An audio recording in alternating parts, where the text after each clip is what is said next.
There's more folks now who say the Democratic policies have harmed the economy than helped it. But I didn't lose. I got the votes. But we won't know exactly how many because of how they cheated. In California, we believe in democracy. We also believe that voting should be easy. I would strongly support them doing that. This is Jim Crow on steroids. We're going to go heavy into election law around the country, but specifically in Georgia, as a judge has come out with a ruling on the laws that were supposedly Jim Crow. Remember how the MLB, Coca-Cola, Delta, all of these big companies came out against it? Yeah, you're going to be surprised, or you won't be. Also, election deniers on the lefty side of the aisle, the Herschel Walker versus Raphael Warnock Senate race. If you care about it, great. If you don't, that's fine too, because we're going to talk about it anyway. Oh, and more coming up on this episode of Daily Caller Live. My name is Jobob. Daily Caller Live starts right now. 3, 2, 1. Here we go! Might be the only brown guy on earth named Jobob. That is actually their name, Jobob.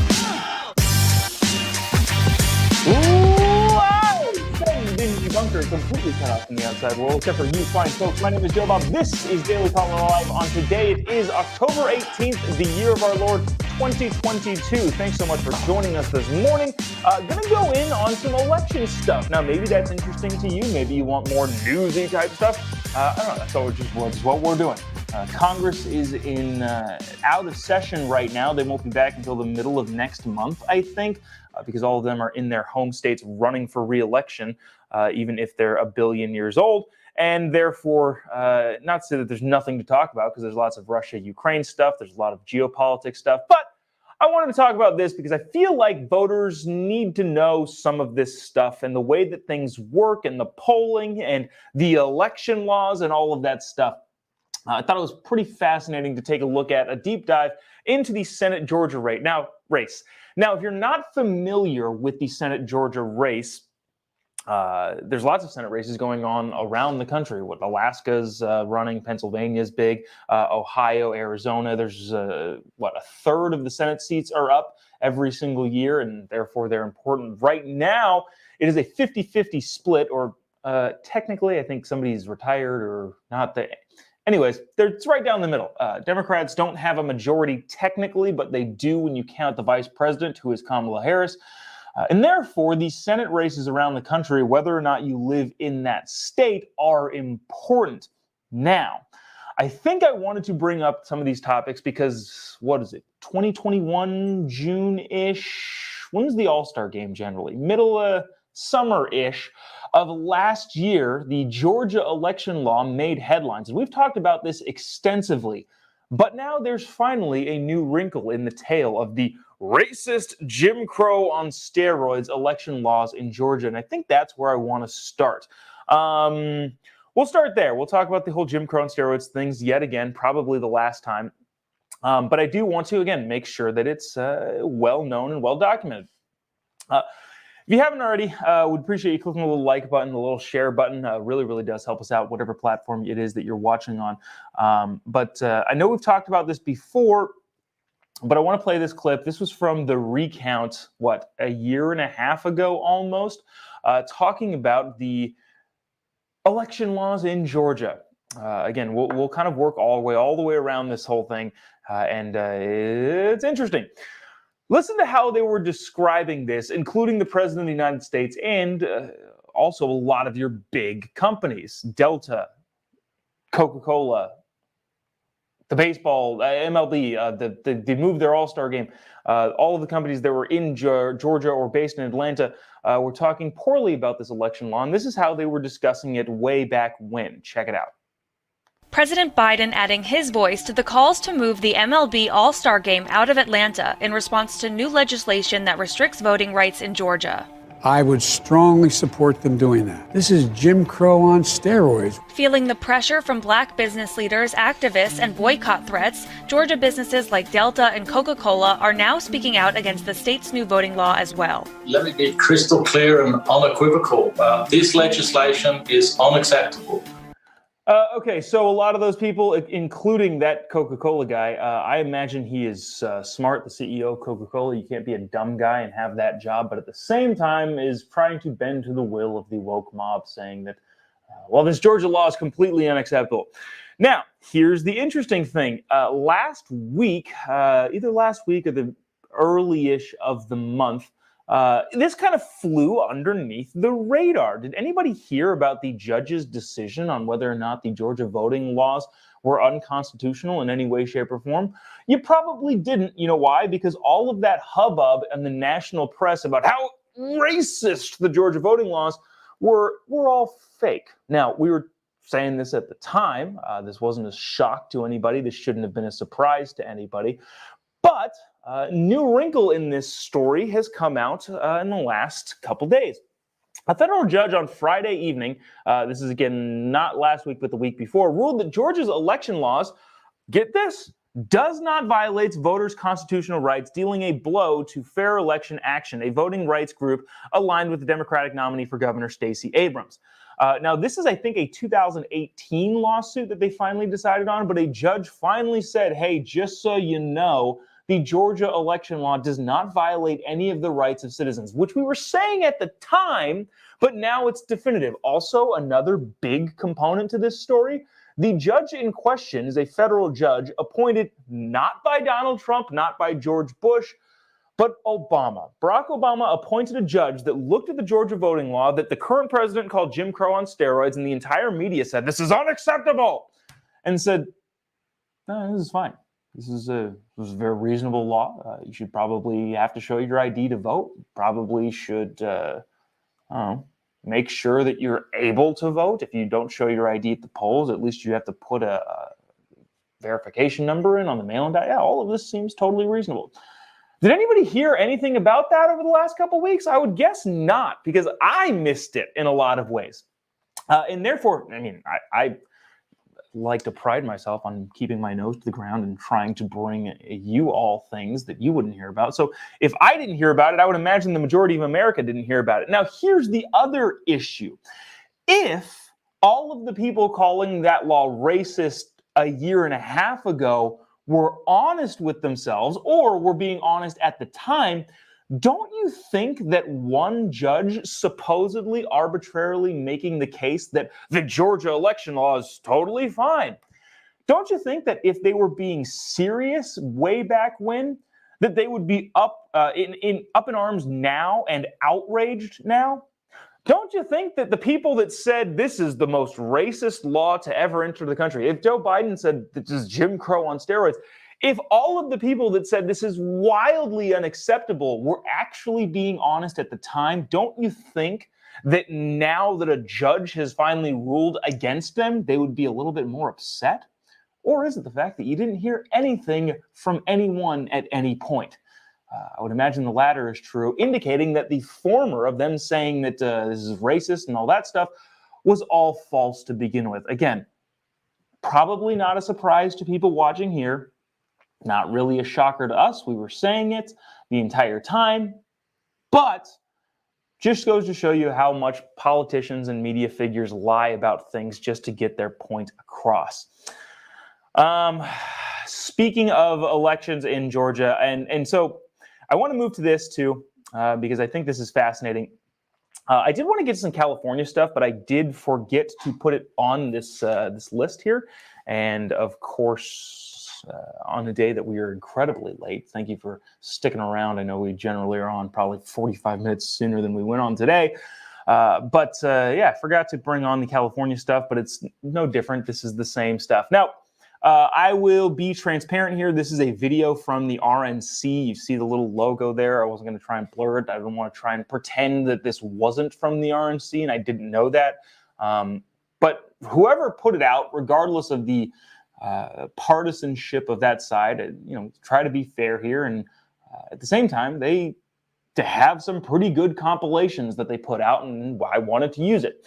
When we talk about voting laws and election laws, a lot of times the right gets hit a lot for being, quote unquote, election deniers. Carrie Lake in Arizona running for governor is being hit all over the place from the local media in Arizona and the national media for not accepting the results of the 2020 election and saying that she would only accept the results of this election if she believes they're fair. Now, I know quite a few people who are in tight with that campaign, and I would be willing to bet if they all deemed that the election was fair and lost, which I don't think will happen, but if that were the case, I think that they would concede that election.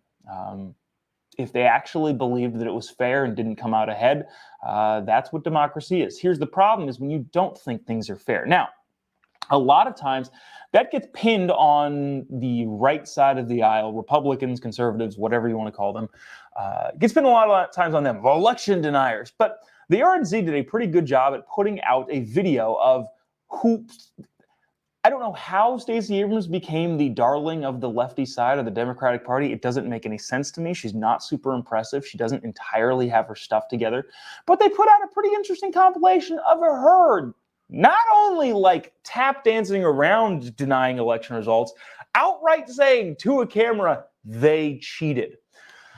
So at that point, I wonder why it, for some reason, is only a problem on the right side or the Republican side of the aisle when people question election results. Stacey Abrams did not concede at any point her election in 2018 and is running again in 2020. I want to play this clip just so you all know, again, that this is not a one-sided issue. This seems to be an issue on a lot of political sides, and Stacey Abrams is no different. Watch this clip. If you haven't already, would appreciate you clicking the little like button and a little share button. Really does help us out, especially if you're watching on Facebook. We're on Facebook, YouTube, Twitter. Also, I think a month now on Getter. Hello, Getter. Nice to have you. Watch this, and we will discuss on the other side the lefty election deniers. Check it out. I do have one very affirmative statement to make. We won. But I didn't lose. I got the votes. But we won't know exactly how many because of how they cheated. I did win my election. I just didn't get to have the job. We were robbed of an election. Using the word rigged, using the word steal, do you think it's dangerous going into 2020? I don't, because we can actually back it up. And so in response to what I believe was a stolen election, and I'm not saying they stole it from me, they stole it from the voters of Georgia. In fact, someone outside asked if I'm ever going to concede. The answer is no. This is not a speech of concession. Because concession means to acknowledge an action is right, true, or proper. And I will not concede because the erosion of our democracy is not right. People are going to make you mad. They're going to hurt your feelings. They're going to steal your election. It was not a free and fair election. I think the election was stolen from the people of Georgia. I believe it was stolen from the voters. Thousands of Georgians had their voices stolen because they were not able to cast ballots, and they cannot be guaranteed that their votes will be counted in 2020 if we don't do this right. If what happens to you happens nationally, and we see whoever wins the Democratic nominee, if they say, actually, I can prove that there's a number of votes in every state and that the same thing that you just described happens in multiple states, should they concede? I do not think we should concede an election until we know the results of an election. I still fundamentally believed it could be fair. And that's just not how life works. If it looks like it's cheating, it probably is. If it looks like it's rigged, it probably is. We've been raised to believe that it is invalid. In fact, it's uncouth to call a question. That if you want to run for office again, you got to concede the election so that everyone knows you're a good sport. I'm not. Okay, so that goes on for like another 5 minutes. The bottom line here, and I think you got the point across if you were watching that, is that the whole election denying thing and not having faith in the election is not just a one-sided issue. It is all over the place. Stacey Abrams just happens to be the biggest and loudest voice in that side of the aisle. And it would seem that there's a problem everywhere. Now, in fairness, I would say, and I actually believe this, that both sides of the political spectrum calling elections into question is not good for the American people. Whether or not you think the 2020 election was rigged, whether or not you think the 2018 election is rigged, I'm not a proponent of Americans losing faith in the election system, because that's the only thing we have. The only thing that we have as Americans is belief in the system to decide whether or not who won an election. Now, there's a lot of rabbit holes we can go down, and I think I'll probably just say this. You need faith in the election, whether a Republican wins or a Democrat wins. You need to have faith in the election process in order for the country to work. In order to have faith in the election process, in order for the country to work, you need to have rules that allow people to have faith in the election. In California and many other states, they just mail ballots to everybody. Now, I'll explain this really quick because I'm not sure if a lot of people know this. This is California specific, but also this happens all over the place. When you register to vote, you're added to what's called a voter roll. The county registrar of voters in the county that you live in then has your name on their registry of voters. You're on the voter rolls, and you will be sent a ballot if that's what you request, or you will be able to go vote in that election. Now, I'm not sure a lot of you have heard about this, but there's this term called purging the voter rolls. And what that means is that every, so often, maybe every year, maybe every couple years, the voting rolls at the county level get expunged of all the people who no longer either live in that county, are alive, or any of the other reasons why they may not be voting. In other words, people have to re-register to vote every so often to make sure that they are still alive and able to vote in that county. A lot of times there are reasons that people wouldn't be allowed to vote in that county. If you've moved out of the county, if you've since died, if you have a criminal charge that disallows you from voting in that state. A lot of reasons why people would be taken off the voter rolls. However, in places like California, one of the biggest complaints from people who are advocating for election integrity is that California, and many other states do this, I'm not just saying this is a California-specific thing, many other states and California do not purge their voting rolls. Meaning that if you don't look at those things for 5 to 8 years, and you don't say, oh, well, Jim Smith has moved to Nevada, and Jim Smith is still registered to vote in that county because nobody went through and took his name off the list, you have a problem if you're going to send ballots to everybody, which is what California does and which is what a lot of your lefty states are doing. In California, they passed a constitutional amendment saying that they're going to send ballots to every registered voter. The problem is if you're a registered voter that has since lost the ability to vote in that particular county. I'm not sure how specific I want to get on this, but there are several people that I know that moved counties, and for whatever reason, because California doesn't purge their voting rolls and because the county doesn't do a good job at maintaining accurate voting rolls, they received 2 ballots. I have a friend specifically that was in one county, owned his home there. He moved to a different county, bought a new home, but still continued to own the home in the first county and rent it out to somebody else. And his tenant called him the other day and said, hey, I've got a ballot for you. And he says, well, that's interesting. I have a ballot here too.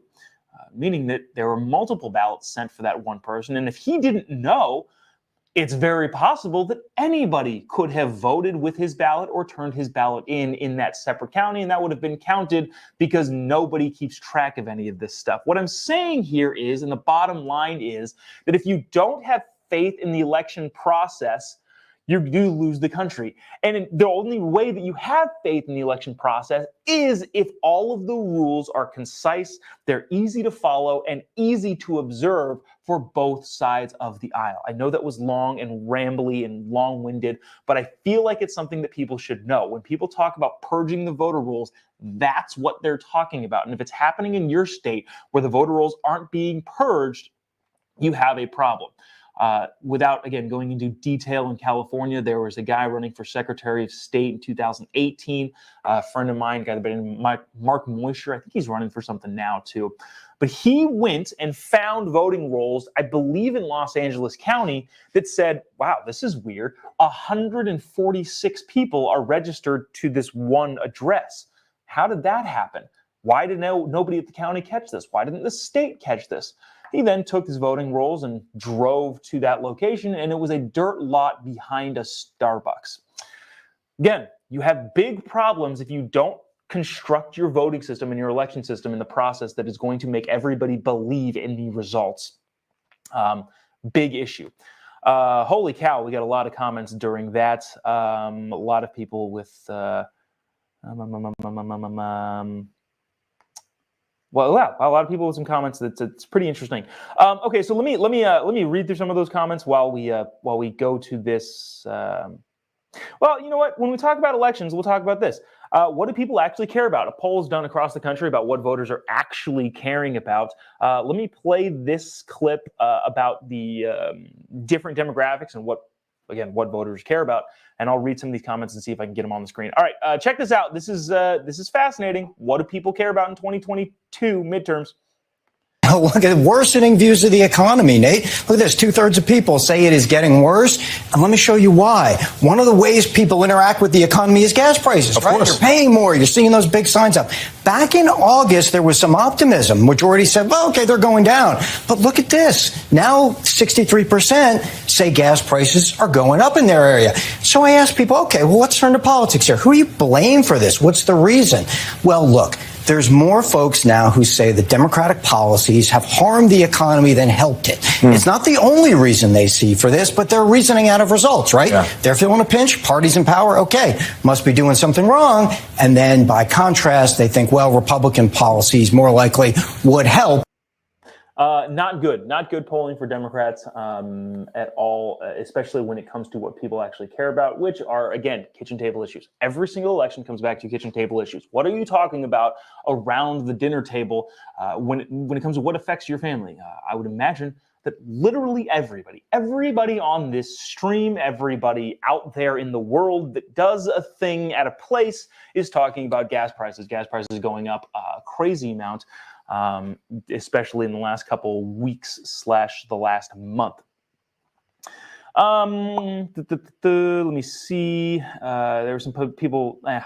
Shoot. I want to get to the comments, but I also want to make sure it's relevant to what we're talking about here. Let me see this. Okay, so let's go to this. This is what I thought was interesting, and I would like to talk about. The Georgia Senate race is underway, and the Herschel Walker. So Herschel Walker is the Senate candidate against Raphael Warnock. His polling is not great. Now, this is a fascinating piece piece of the puzzle, especially when it comes to looking at races, that I'd like to inform you all of. That I was reminded of over the weekend. Let me play this clip, kind of give you the setup of what's going on. And then I want to talk about some polling stuff, which is actually pretty fascinating and could be happening in your state as well. Check this out, and we'll discuss kind of the political angle of the polling and down ballot races. Watch this.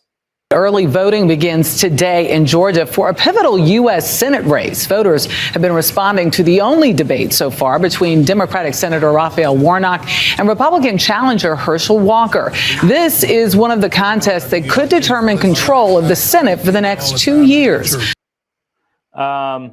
Yeah, so that's the Senate race, basically. That's kind of what it is in there. It's an important race because, again, like I mentioned earlier in the show, Democrats have exactly 50 senators plus Kamala Harris, vice president, the president of the Senate, gets to cast the vote and make sure that there's a Democrat-held House of Congress.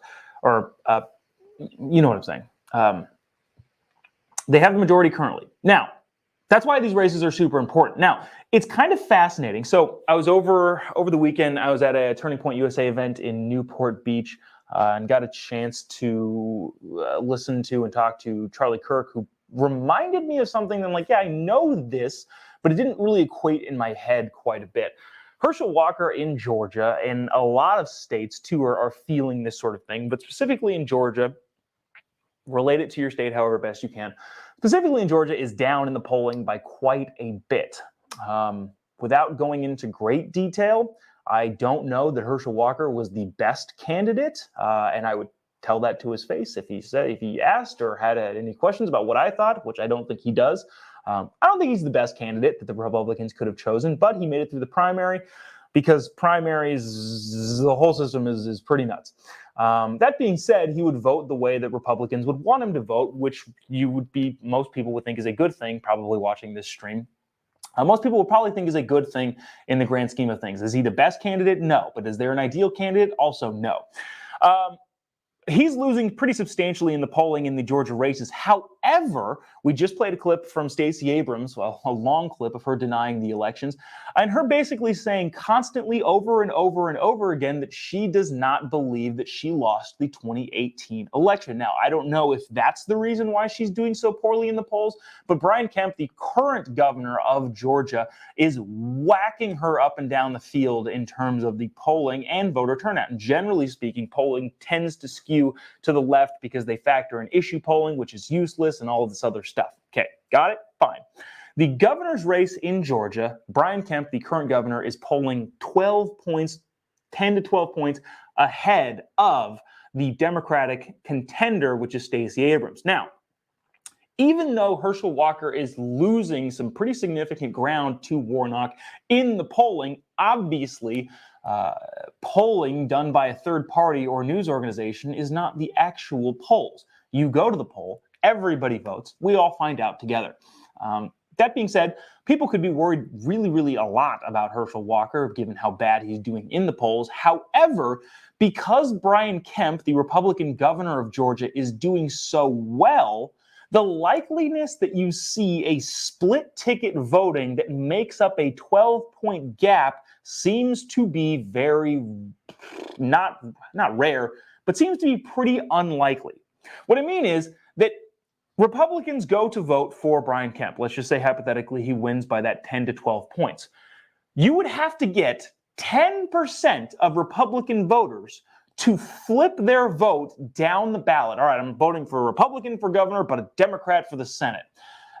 That doesn't make a lot of sense to me. Now, there are split ticket victories, but generally speaking, those only make up about a 5% gap, which means that if Brian Kemp, the governor of Georgia, it was a slim margin between Stacey Abrams, it could be conceivable that the governor would win as a Republican and the senator would win as a Democrat. But given that the gap is so big, probably in part to Stacey Abrams doing unto herself, it would seem that I don't think they'd be able to make up that gap, which is, I thought, an interesting tidbit for people to understand and know, especially when it comes to polling based on some of these Senate races. Dr. Oz in Pennsylvania seems interesting, but I don't want to get too far down into that rabbit hole. You know what? I had a clip from Gavin Newsom, the governor of California, but I feel like I talked California to death, so maybe we'll save that for tomorrow. A very interesting announcement coming out of the governor's office there in California that I feel like I wanted to bring on. And let's see. Wow.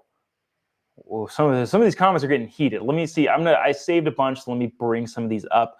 Talking about the election at the beginning of the show, talking about Stacey Abrams denying the election in 2018. Arthur says, can't deny a red wave this time. Also, with the topic of election questioning being a one-sided issue, Ryan brings up a great point. Dems screamed that crap for 4 years. Yeah, true. Remember, the entirety of Donald Trump's presidency, Hillary Clinton and the cabal of Democrats over on that side said, it was stolen. It was a Russian collusion. That's why he's the president. I don't know why I saved this. Holly says exactly. Thanks, Holly. I appreciate you agreeing. I'm not sure what you're agreeing with, but I appreciate you for doing that. Michael said, so we're all mailing the extra ballots in. No, we're not. I think that's kind of a sarcastic joke, but also at the same time, maybe it wasn't. I don't know. I don't know what you do. I was talking to a guy on Saturday night who said, he's like, yeah, I got the same guy that told me he got 2 ballots. I'm like, yeah, dude, I don't know. Do you turn that in? Do you be an honest citizen? I would say yes. You should be an honest citizen and not turn in the other ballot. But at the same time, I don't know what's happening to those other ballots. Are they just being thrown away by honest arbitrators? Probably not. And this is the problem. What I don't want to do is have to solve the problem of whether or not you should turn in the ballot or you should not turn in the ballot if you have 2 ballots. That's the dumb issue to be solving. You should be solving the issue of why you have 2 ballots in the first place in states that mail everybody alive, dead, moved, incarcerated, whatever, a ballot. Renee says, I moved states, and I believe she said, Renee says I moved states. Heidi says, wow, I should check to see if I'm still registered in California. I don't live there anymore. I would be curious, Heidi, especially if you've moved in the last 18 months. I would be willing to bet that your county still has you on the voter rolls and your old address will get a ballot. Now, whether or not that ballot gets turned in, I have no idea, and this is what I'm saying is the problem. Last thing I want to bring up, and I don't want to hit people too hard. You know what? I won't bring these comments on the screen because I don't want to show their names here. People saying only an idiot would vote for a Democrat, or somebody else said we should call them Democrats. I'm not a fan of that.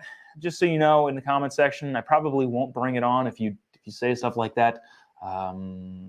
I actually do believe, policy-wise, I disagree with a lot of people, but at the same time, I have friends that vote Democrat that are more lefty, have a more lefty worldview than I have, and I don't call them an idiot, and I don't call them crap.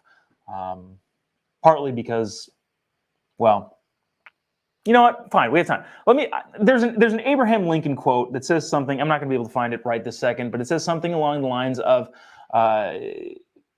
go ahead and try to insult a woman into loving you or insult a voter into voting for you. Try it until you're satisfied. I think that's a great quote from Honest Abe saying that basically, calling people dumb and idiots is never going to coax them to your side of the aisle, which is why I don't do it. And also the fact that I just don't think it's true. I think there's a lot of Democrats out there that may be a little bit lost, lefties out there that may be a little bit lost, and also Republicans out there that may be a little bit lost and confused. And I don't think bringing them to the center of sanity, not talking about the ideological center, just sanity in general, is going to happen if you continually insult them. So there is that. Let's see. That's going to do it for us today. I will bring up that Gavin stuff tomorrow, California, with a big announcement that Gavin Newsom did not make in front of a camera because he doesn't want those optics out there, which is an interesting thing to say the least. If you haven't already, give me a follow on any of your social media platforms. Just type in JOBOB.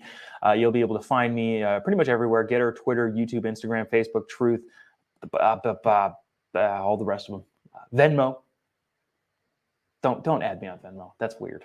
Yeah, the Facebook Chiron is still wrong. Still haven't added the Getter one, but appreciate you taking the time going to follow on those accounts. I'm putting up more stand-up material on all of those accounts. So, if you feel so inclined and want to maybe laugh, because who knows if I'm funny or not, go head on over to those social media accounts, and I will appreciate you giving them the follow. That's going to do it for us today. I appreciate you tuning in. Sorry again that we're late. I can't be late tomorrow. I physically can't do it because I have a DMV appointment that I got to get to that would have already started had I started on time this morning. So just we'll work on it. We're going to be early on time tomorrow. Anyways, see you tomorrow. Same time, same place. God bless America.